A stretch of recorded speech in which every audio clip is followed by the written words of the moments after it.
Hello, I responded to a call. Someone had a problem that needed to be solved. The toilet cistern wouldn't shut off the water flow, causing water to constantly flow through the overflow valve into the bowl. I could see that someone had already climbed into the cistern before me. Now, the problem has been found. The float rises, but the valve doesn't shut off the water flow. You are viewing a translation into English. If the translation is poor, let me know in the comments. Repairing the valve wouldn't be reliable, so I decided to install a new valve. The apartment owners have already purchased a new valve for the cistern. And here you can see yellow water stains. They realized that repairing the old, dried out fittings was impractical, as they were already 10 years old. To be on the safe side, I turn off the main water supply to the apartment, as not all toilet ball valves close completely. The flexible water supply hose will have to be replaced. It's stiff. I plugged the top hole of the hose with my finger to prevent water from leaking onto the floor, while I unscrewed the other nut. Then I drained the remaining water. I always take the top ceramic lid out of the toilet and place it on the floor somewhere in the hallway to prevent it from breaking. To drain the remaining water at the bottom of the cistern, I unscrew the mounting ring from the flush valve. Otherwise, when I loosen the two mounting bolts, water will flow down them onto the floor. The old mounting bolts on the toilet weren't tightened properly. Because of this, the nuts on the bolts had rusted so badly from prolonged water leakage that they couldn't be removed. Water was also leaking between the cistern and the toilet bowl. I couldn't unscrew the left plastic wing nut by hand. I used a pipe wrench and adjustable pliers. The wing nut, ingrained with rust, wouldn't come off. It snapped in half and fell off. The other nut, however, wouldn't come off or break, but over the years, I've gained experience removing these types of bolts. I remove the plastic washer under the bolt head by prying it open with a knife until it cracks on both sides. You can also use any sharp knife, but don't try to hit the knife with a hammer to break the plastic washer, and don't drill it out. You could miscalculate the force and punch through the washer by hitting the edge of the hole, damaging the toilet ceramic and causing it to split.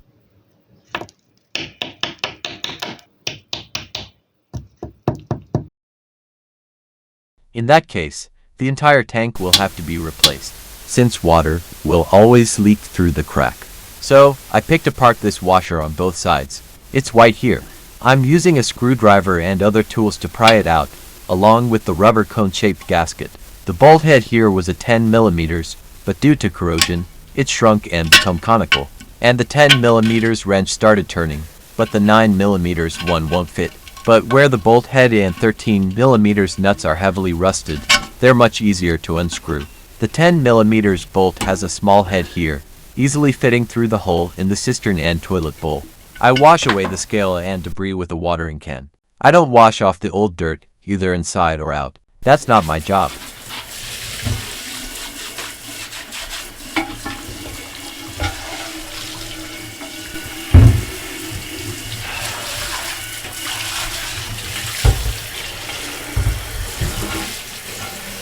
Here I clean off any rust and scale to check for cracks in the ceramic around the holes. I feel them with my finger for any raised burrs or dents. If there's a raised burr or dent like this along the edge, I apply silicone to the bolts. There's a recess in the bottom center of the tank, so I don't tighten the mounting ring too tightly.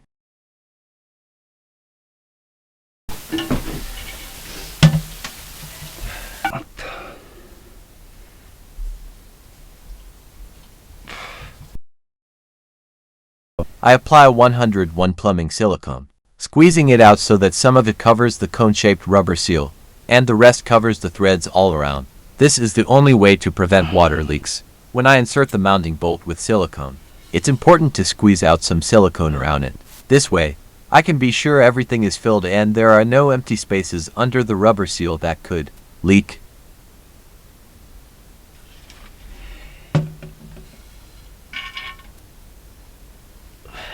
I tighten the nuts from below by hand for now.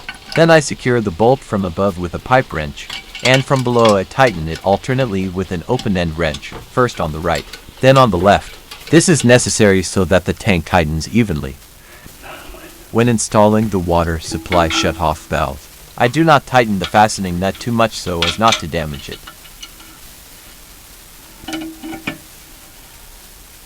After that, I make sure the shut-off valve float isn't touching the tank body.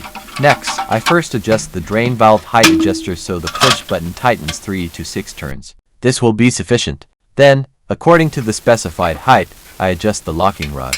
When inserting the drain valve into the socket, the overflow pipe should be raised 3 to 5 millimeters.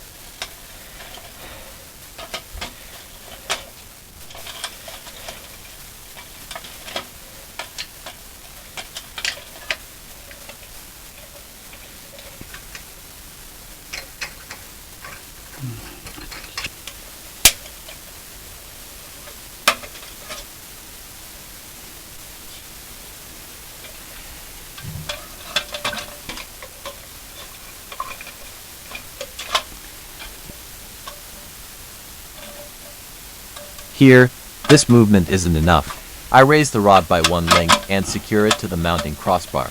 Then, I tighten the rubber cone-shaped sealing ring onto the overflow tube.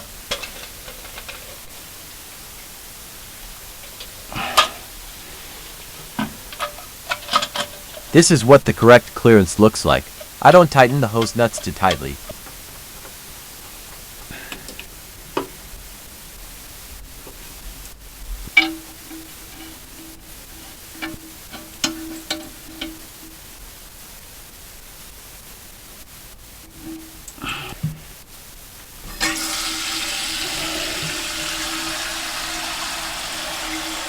Just apply a little pressure. I use a small mirror to inspect the bolt connections. Are there any leaks? You can see silicone squeezed out on the bolt threads under the tank. This is good when the water reaches the top of the overflow pipe. It shouldn't rise to the top 2 to 3 centimeters. If it's higher, lower the water inlet float. The water drain valve is letting out a thin stream.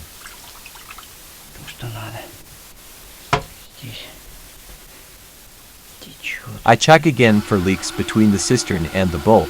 I inspect the rubber sealing membrane for defects, such as dents, bumps, and other damage, and the area where it meets the seat. I increase the play in the rod, but a trickle of water continues to flow. It turns out I didn't tighten the mounting ring tight enough, as there was a dent in the ceramic base.